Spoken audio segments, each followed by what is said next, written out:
I'm of the believer if you're buying a business and you don't have 5%, I really question, are you ready to buy a business if you don't have 5% to put down? Like, it's really hard to exit unless you get completely bought out or a partner buyout. It's not easy to get off an SBA loan. There just needs to be a better way for us to proceed forward, because a lot of these changes that happen based on the administration that's in at the time, they're not the most beneficial for the ultimate end user, which is the small business owner. If you can't make your own risk decisions, you shouldn't have to rely on the agency to make them for you. What the hell are you doing, SBA? Why would you take this stance? And I did a quick search of small businesses in America that have MCA debt. And in 2025, 25% of small businesses in America have MCA debt. So that tells me 25% of small businesses in America are still on life support since COVID.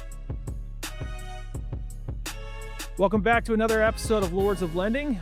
I'm your host, Shane Pearson, as always with Stephanie Dunn, the Lord of Leadership, and Brian Conjolier, the Lord of Law. Today is an exciting day, but kind of a little bit annoying too, because we get to talk about some really drastic, frustrating, maybe helpful in some ways, but also just kind of a pain in the butt changes to the SBA's rules, which might get a little bit heady today.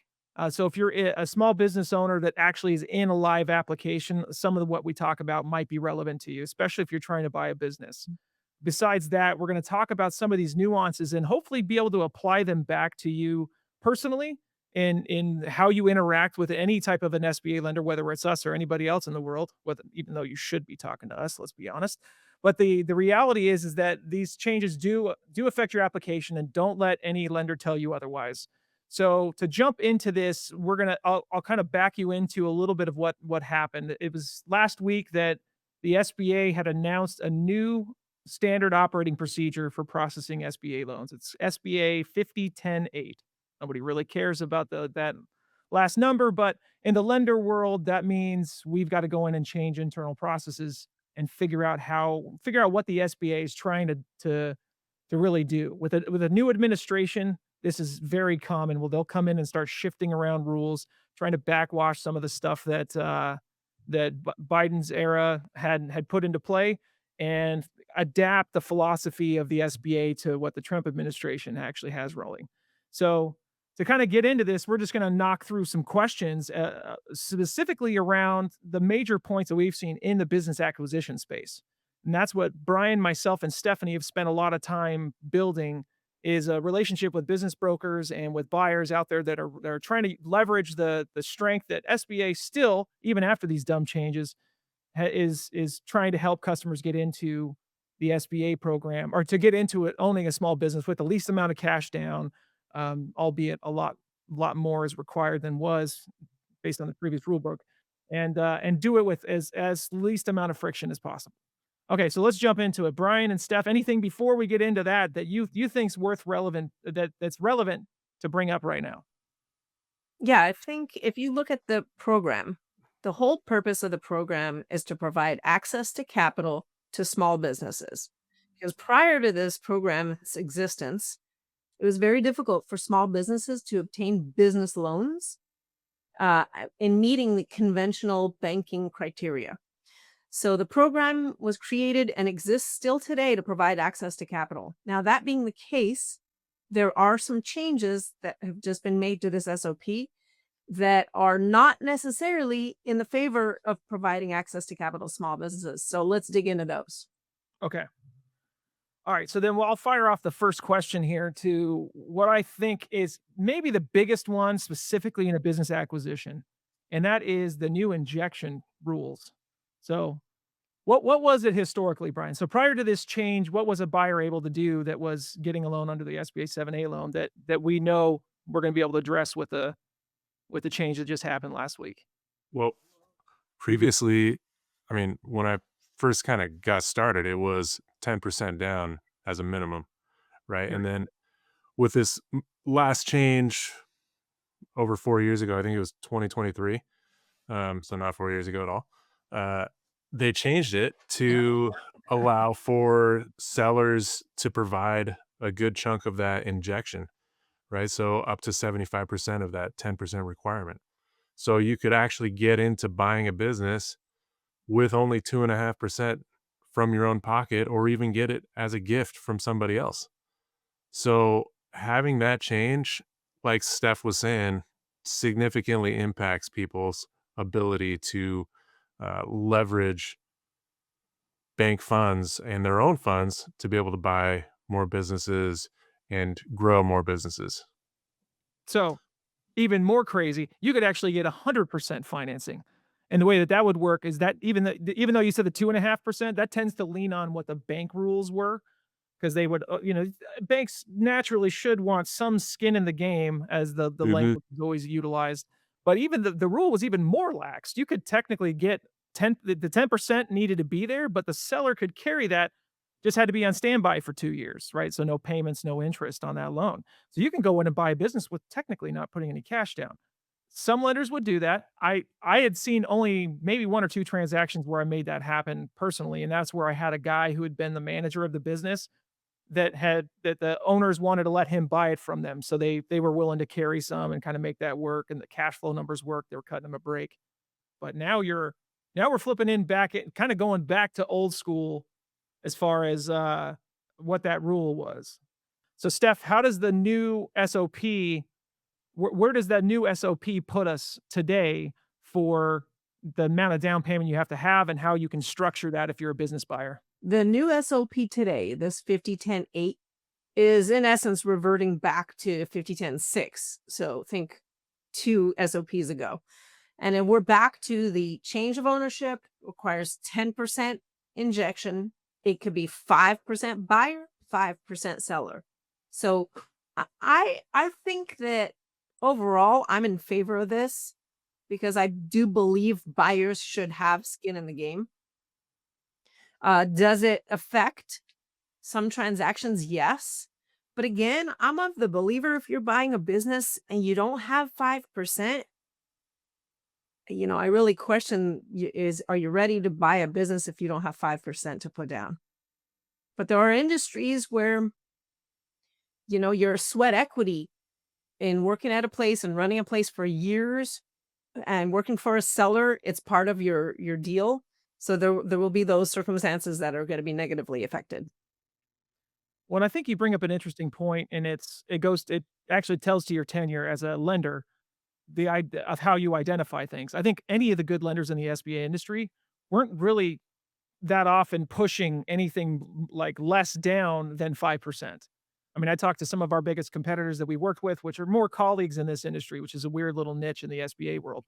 But that 5% kinda was what we all backed into. I think the rule change that messed up a lot of deals that are on the table right now is that seller carry actually has to, in order for it to count towards that 5%, has to be in standby again for the life of the loan, for the life of the SBA loan. So if it's Yeah. 10-year term, that seller isn't getting that 5% for 10 years in order to be able to leverage the ability to get it at 5% of your down payment in there. So if you're in contract now, and this thing doesn't get done before June 1st, or you don't get the SBA approval on the bank side before June 1st, you have you have to go back and renegotiate with your seller and see if he's willing to put that 5% on standby for 10 years again.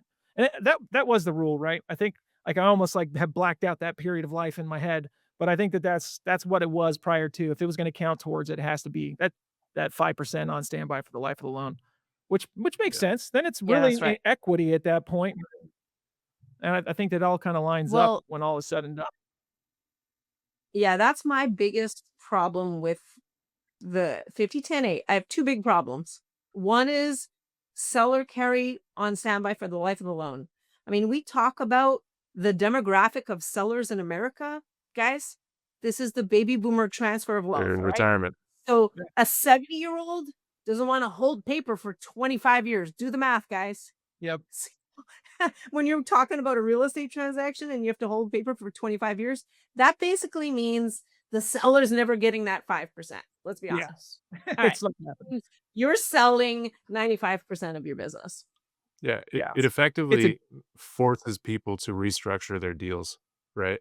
So instead of, "Hey, I'm gonna pay a certain amount and seller's gonna contribute," um, I'm not a huge fan either of this change. I think Well, for one thing, I think I like getting borrowers to bring in more capital because I agree with you, Steph. You got to bring in some skin in the game, but at the same time, having that be on standby for the entire life of the loan, it just doesn't make sense. And when you think about it, this is one of those things like when I was in law school, they would talk a lot about the whole ivory tower thing where you're making rules in a vacuum.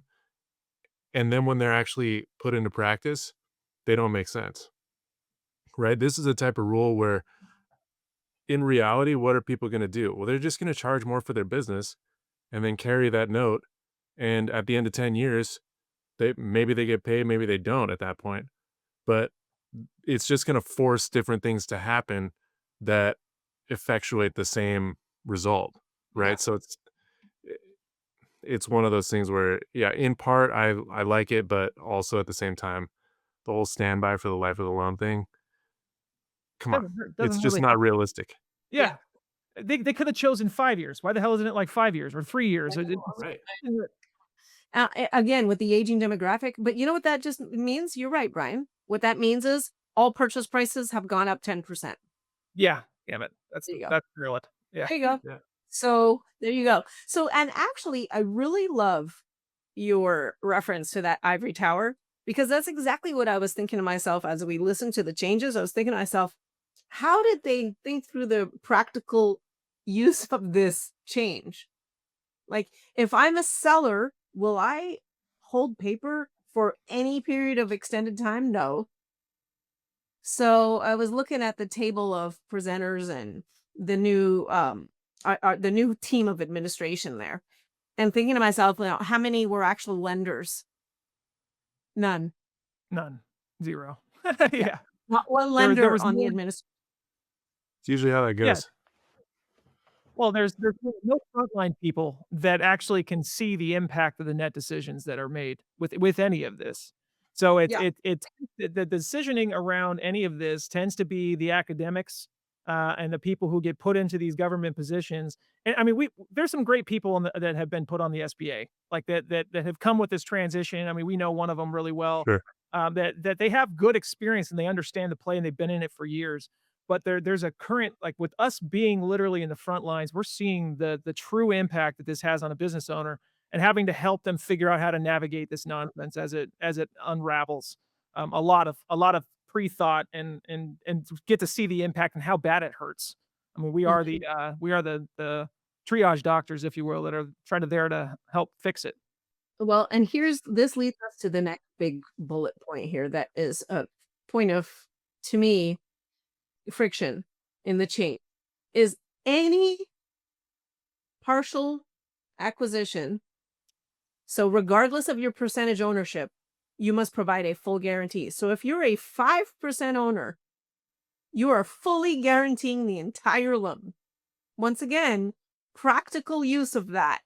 Ugh. How did that make any sense to minority partners? So, we just eliminated minority partners. Well, and here's the Right. thing.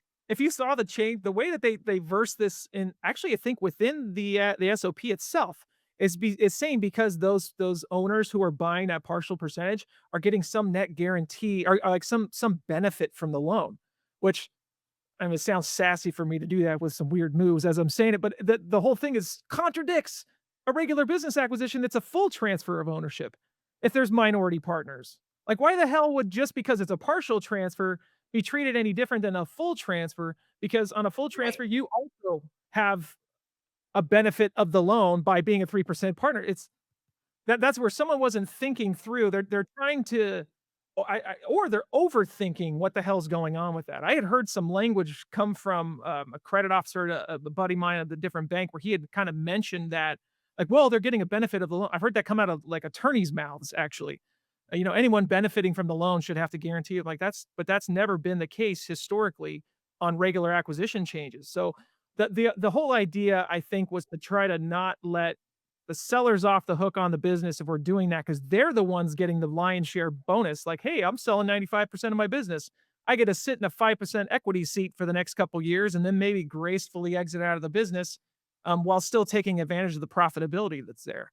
But that So, let's lead right into that point though, Steph. Yeah. So read between the lines. They don't want sellers staying on and getting a big lump sum and sellers staying on. Read between the lines, right? So they don't want partial ownership transfers. They don't want partial ownership transfers, and they don't want seller carries. Like those are the big takeaways, because all to eliminate those two things, all you do is say the seller has to fully guarantee and the seller has to hold paper for the life of the loan. Well, that just eliminated that. That's true. That's Yeah. You nailed it. That's the attitude behind those things is we don't really want to do this, but here, let me appease you by giving you these little options that maybe the crazy people will take on because that's essentially what it's at is freaking loco. Let's The shut it down. Let's Yeah, shut down two options in a strategic way. in a very very strategic way. Well, Pretty smart. we were talking earlier about this before we hopped on the call. The seller that does stay on in a partial transfer. So if you go buy 95% of this business and let's say the seller stays on with 5%, he has to guarantee the loan, but only for 2 years. So there's no other rule as in SBA history that I've ever experienced that had a short-term guarantee that would somehow be released later. SBA is notorious for keeping people in bed on the loan for the life of the loan. Like it's really hard to exit unless you get completely bought out or a partner buyout. It's not easy to get off an SBA loan. So I'm interested to see how easy they make it for a seller to leave in 2 years or if they put some weird PPP stab back on to try to get back at them for getting any benefit. I mean, what do you think is going to Well, happen with that?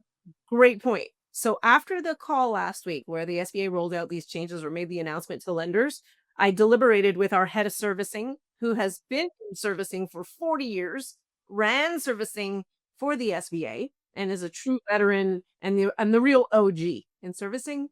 And he said point blank, these changes that seller guarantee, and then the seller life of the loan, those two things alone will bog down servicing at the SBA. Oh, I'm Just sure. those two things alone. Yeah. And so servicing for the life of the loan now, having to manage that ongoing, you know how minority partners come and go on these transactions, right?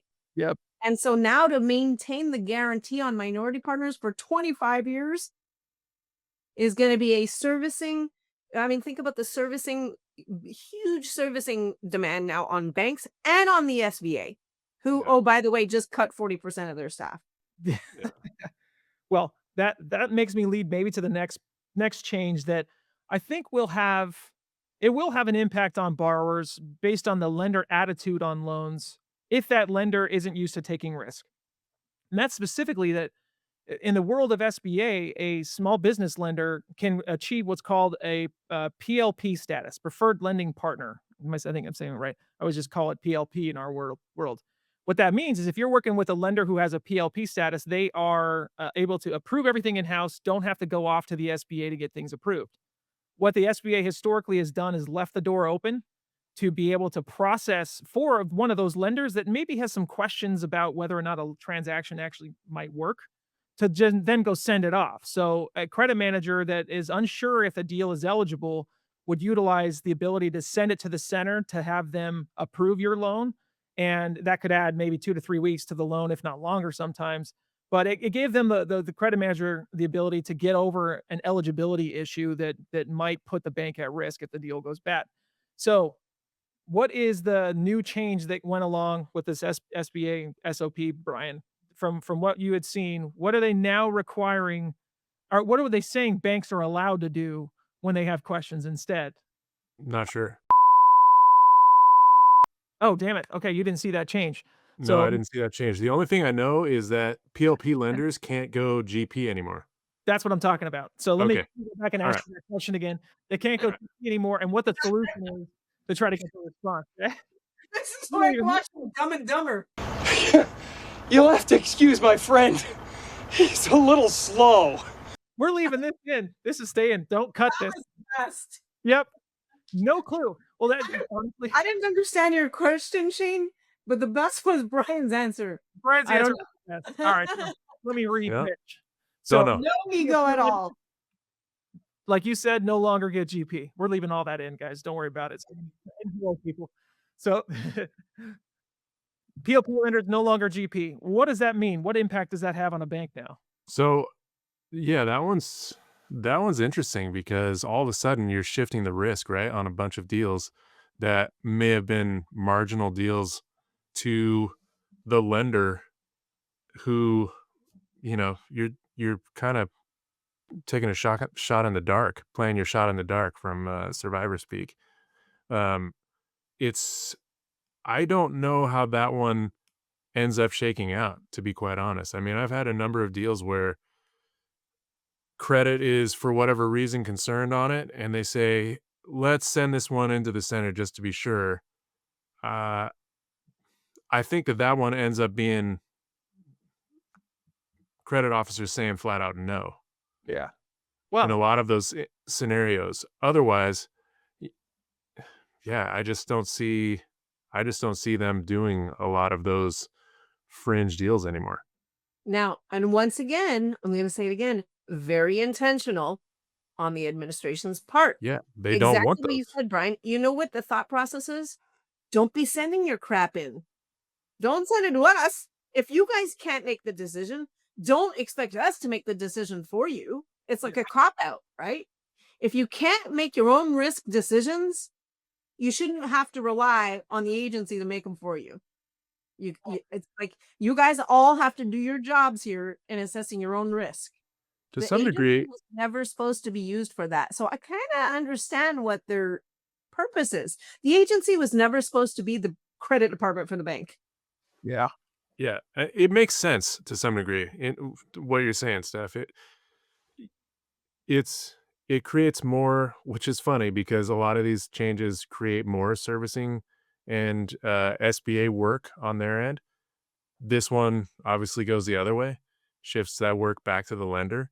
But I think a lot of maybe less experienced SBA lenders now all of a sudden aren't going to be playing, you know, this riskier game that they have been playing and sending a lot of transactions in and being like, "Oh, well, we'll just get the guarantee, we're good."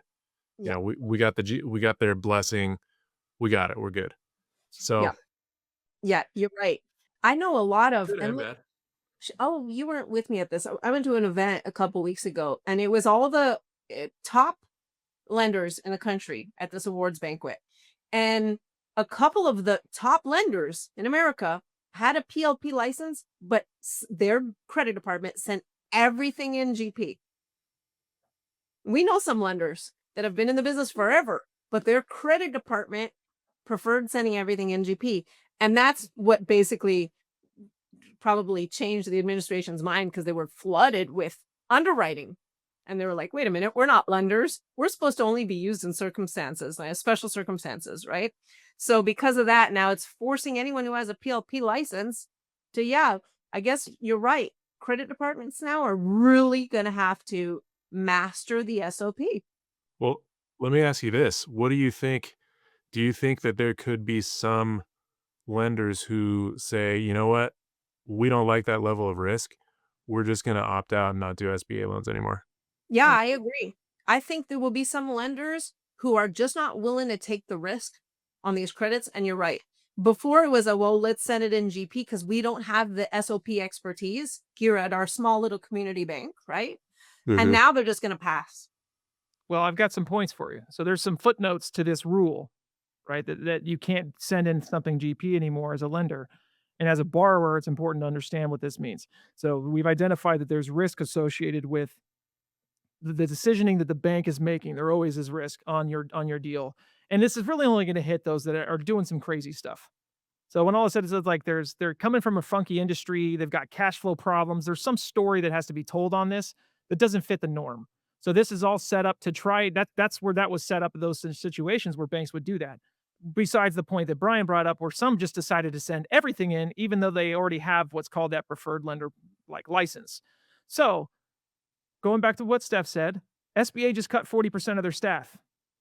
How do you control the ability to get through all those loans? No, PLP lenders, you can't send it into the office anymore. There goes like probably 40% of the applications that were getting sent in GP, right? People playing have the license, but playing as a GP lender just to avoid the risk issues, to make sure their guarantee is perfected. That's the whole thing. They want to be perfected. So those lenders can decide, surrender their PLP license and just be a GP lender. Doesn't change their business model. That's probably what's going to end up happening, is that some will just err on the side of we're not going to play the PLP game. But the extra footnote that I'm talking about. SBA is opening up this little email that's specific for PLP lenders to allow them to send in questions on a transaction. This isn't the SBA 7A questions.@sba.gov thing that like lets you just get a little some dude on the other end or probably even AI just to respond and say, "Yeah, that sounds like it might be eligible," and then use that to help back you up. It's supposed to be a little bit more thorough, and they'd even talked about maybe developing a template for the lender to spell out all of the issues so that a decision can be made on the particular nuance of a deal that you're trying to see if it actually is something that's eligible. So this could be their way of trying to work around it and only having like 10 or 15 people there to respond and make it easier to get deals through. Maybe it'll help some borrowers or some banks kind of grow some huevos and make decisions and stop wussing out and actually use their license the way they can. That could cause a speed up. But I think knowing how bankers have worked and us all being in this industry for 20 plus years, we know what happens when this kind of stuff happens. You get banks, they contract. And with all the noise, nobody's like really leaning in aggressively on risk.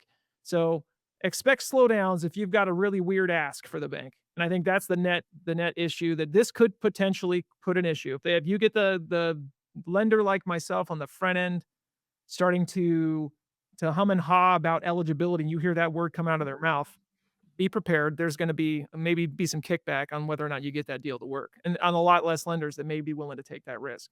So don't be afraid of a GP lender if they're out there, but nevertheless, hopefully a bank like ours and the places that we work will like lean into this a little hard. I don't know. I don't know.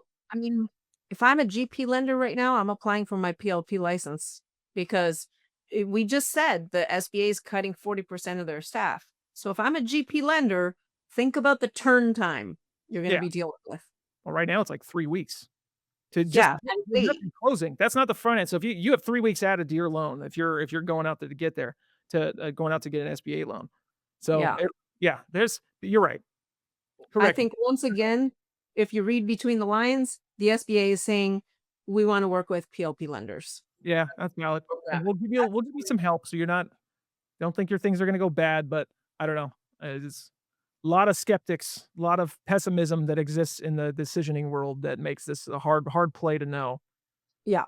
Find a Uh, PLP lender. My advice is don't mess with GP lenders. Go find a PLP lender. There are I don't know what 2,000 PLP lenders in America. Go find one of those. Yeah, that's the truth. Don't mess with a GP lender because it's hard enough right now for PLP lenders. A GP lender is not going to understand the program, the nuances of the SOP, and they're going to fumble the ball and fumble through SBA, and your odds of closing your loan are a lot less. Nope, that's awesome. You're right. Well, so this makes me think about another one that came up, and this isn't for business buyers, but this is the whole refinance change. Something that I think might get rolled back because this one, when it was being sold to a bunch of this SBA lenders, really screwed everyone up. Like, what the hell are you doing, SBA? Like, why would you take this stance?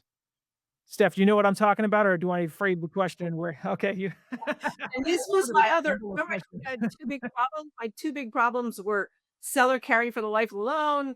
And my other big problem is no refinance of MCA or factoring debt. Yeah. Okay, so let's talk through that. What is it?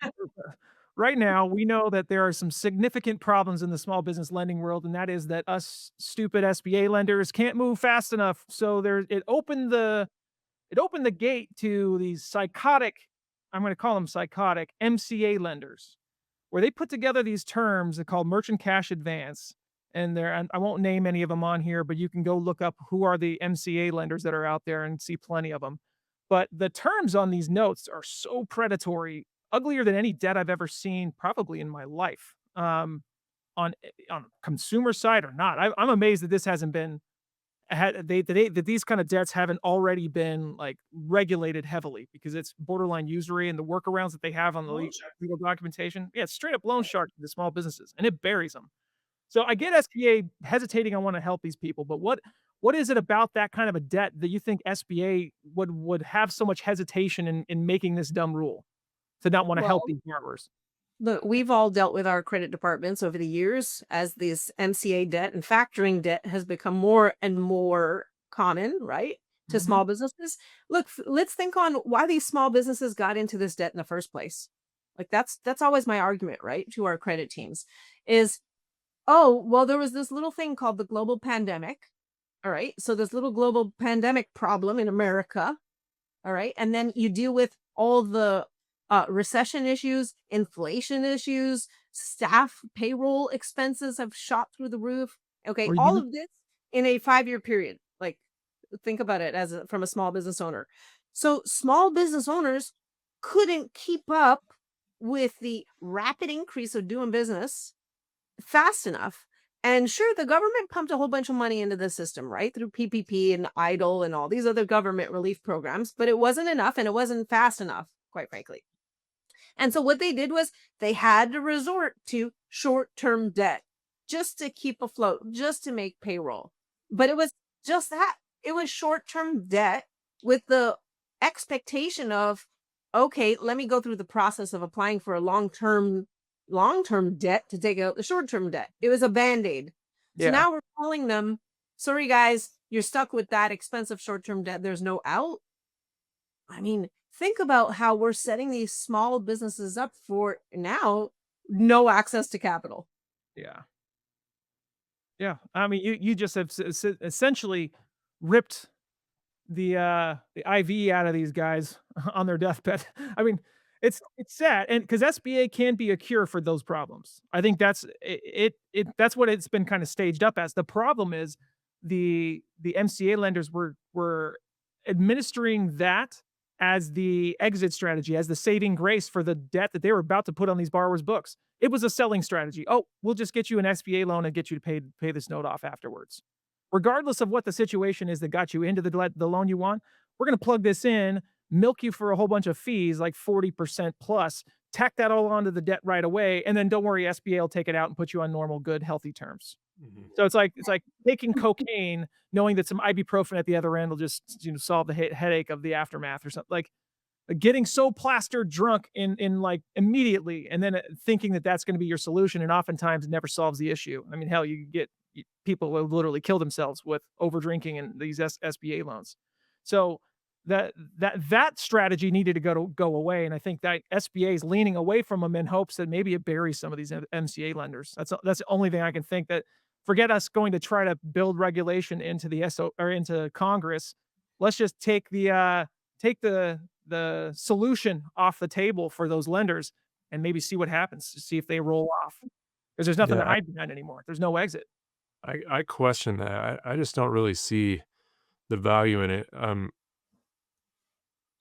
It seems like if they don't like MCA and factoring, then there should be on the flip side, like you were saying, Shane, some sort of um, laws created to stop that level of, I mean, call it what it is, usury. Yep. So, but at the same time, I just don't see how stopping that at this point really helps anything. I mean, there have been situations we've had and seen situations where people come in, they've got tons of MCA debts. They're basically getting one MCA debt, using that to pay off the previous one, getting a little bit more money and just robbing Peter to pay Paul. Yeah. But and then they end up getting an SBA loan, and then right after they do that, they go back to doing MCA loans, and then they go out of business Yeah. and default on everything. Yep. So I suppose there are those situations. I can't imagine that being a huge percentage of defaulted loans, or the reason why there is a huge percentage of defaulted loans. But yeah, it just seems baffling to me why that would be um, that would be frowned upon to such a degree to put it in this new SOP that we can't do it at all. Yeah. Well, and then here's my thought. My thought is, if we say MCA debt and factoring debt refinance is not eligible, where do we stop? Are we going to say credit card debt is not eligible? Because credit card Mhm. debt is 30%. Yeah. Are Yep. we going to say inventory financing or equipment financing is not eligible? Because some of that could just be in the 20% Mhm. range. So Yeah. where do we stop? Where do we draw now that we've tip dipped our toe in the water of eliminating eligibility on one type of debt? It opens it up now to a whole slew of other debt that falls within the same, what is it, rate and term that dictated that eligibility. So now what? Are we not going to refinance credit card debt? And I did a quick search of small businesses in America that have MCA debt. And in 2025, 25% of small businesses in America have MCA debt.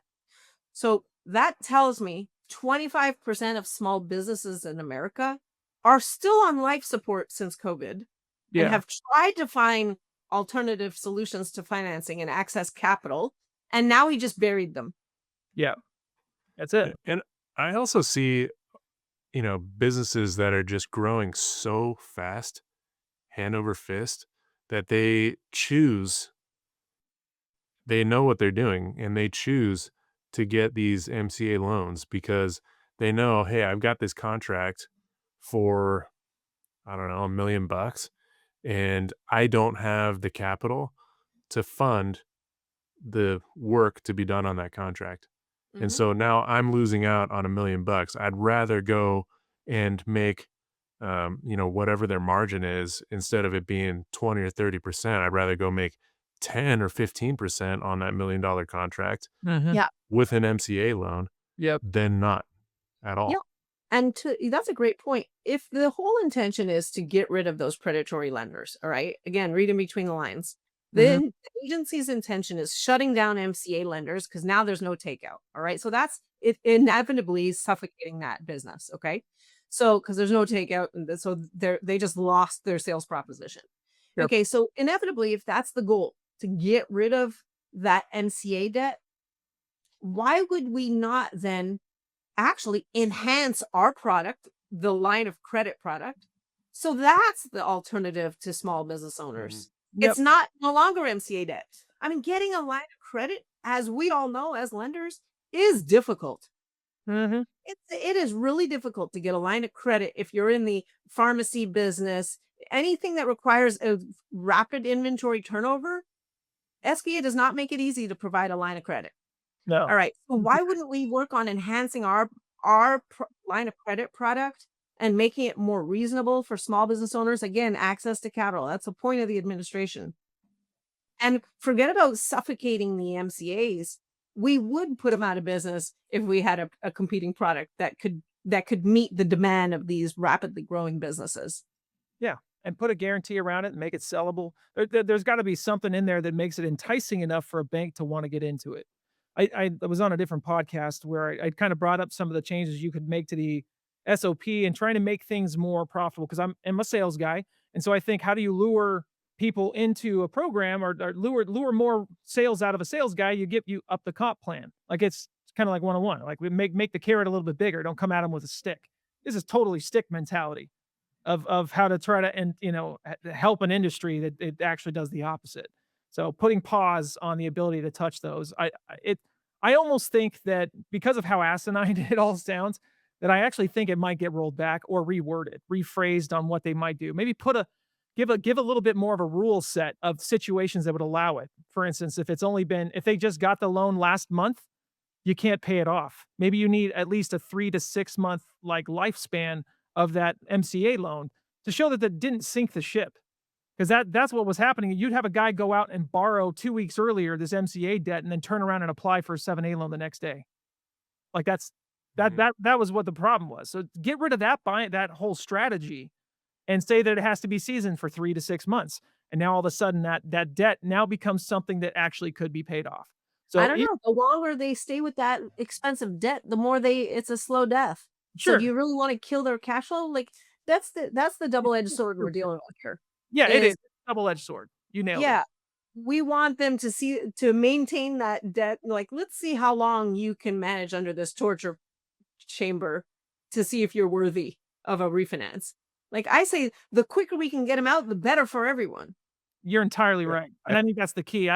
It's like trying to placate to stupidity, in my opinion. That just Yeah, I With a know. lot of these with a lot of these changes, I think about, like, when you're when you're in, for example, a fast moving industry like technology, you create these feedback loops, right? So that you can constantly be iterating on your product and getting product market fit. With when you're making laws, for example, um, the way that they end up playing out, Congress makes these laws and then they pass laws and then inevitably those laws get litigated in courts.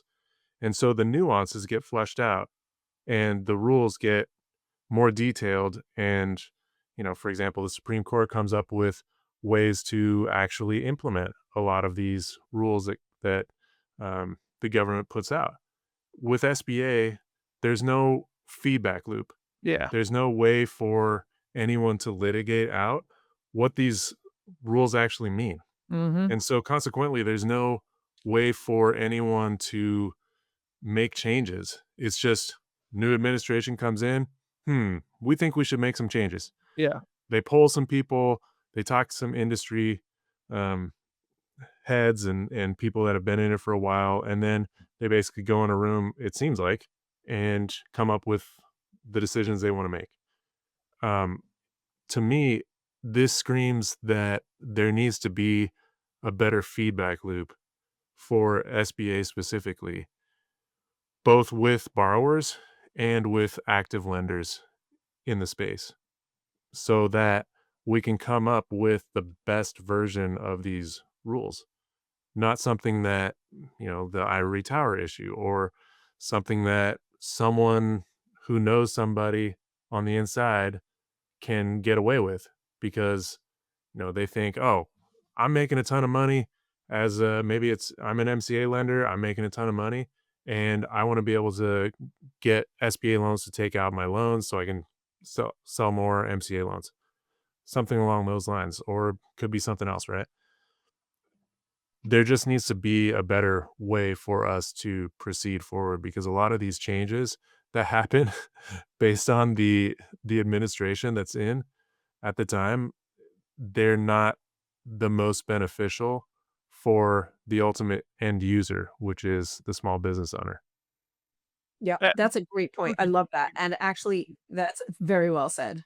if I could make a I good know, I know. in that one, I'm just like almost mic drop the hell out of that one. But I, I know, I don't say much. no, I don't say a ton, but word of law, I just try and listen and synthesize and then execute mic drop it. with precision. that's well said. Write that. Yeah. You need to write that down, and we need to send that over to the administration. Like, write that exactly. We're gonna record that, dictate it, and send it over to Kelly. That's it. Get Kelly Loeffler. Holy crap! Who knows? Maybe some of the I know not everyone's a fan of Doge, but there are some things that they do that I think are positive. The Mhm. whole concept of the feedback loop Yep. that Elon Musk talks about a lot. I think that's a large reason why his companies are so freaking successful. Yep. Yeah. So Well, they that could missed be a that step here in this administration with the Yeah. SBA. They skipped the feedback loop, it appears. Well, Because even look, called the bazooka loop now, where they just blow things. Well, yeah, and you know what it is? that's dead. It That's was dead. That's dead. I almost feel like they spit out this SOP and said, "All right, let's just bring back the last one from 8 years ago." Again, America's a whole different country than it was today versus 8 years ago. We can't Yep. just say, "Oh yeah, let's just treat it like we were in 8 years ago." No, no, no. How's that even possible? When you think about that as a starting point. Yep. The SOP just reverted back 8 years. Well, that would be convenient. However, this country is no longer in the same place it was 8 years ago. We had a global pandemic, a recession, change of administration, put a lot of political turmoil. I mean, small businesses have endured a lot in the last And 8 no years. parents. Yeah. So to your point, Yeah. if anything, this SOP should have been drastically different from the SOP 8 years ago. Like when you Sure. think about our State of the Union. So that leads me to the final question for each three of us to then wrap this up, because there's plenty of other changes, but we focused on some of the ones that are maybe the most annoying to us as lenders trying to help out small business owners. You could change one thing out of all of the crap that they just announced that's going to unroll on borrowers. What would be the one thing that you would change and how would you change it, Steph? I would say number one is we got to let sellers get out. This is sellers need to sell. We have an aging demographic in America. It's time to pass the torch. Sellers got to go. They want to go. They did their time. We got to give them the respect and the money due to them. So seller carry for 2 years, no more.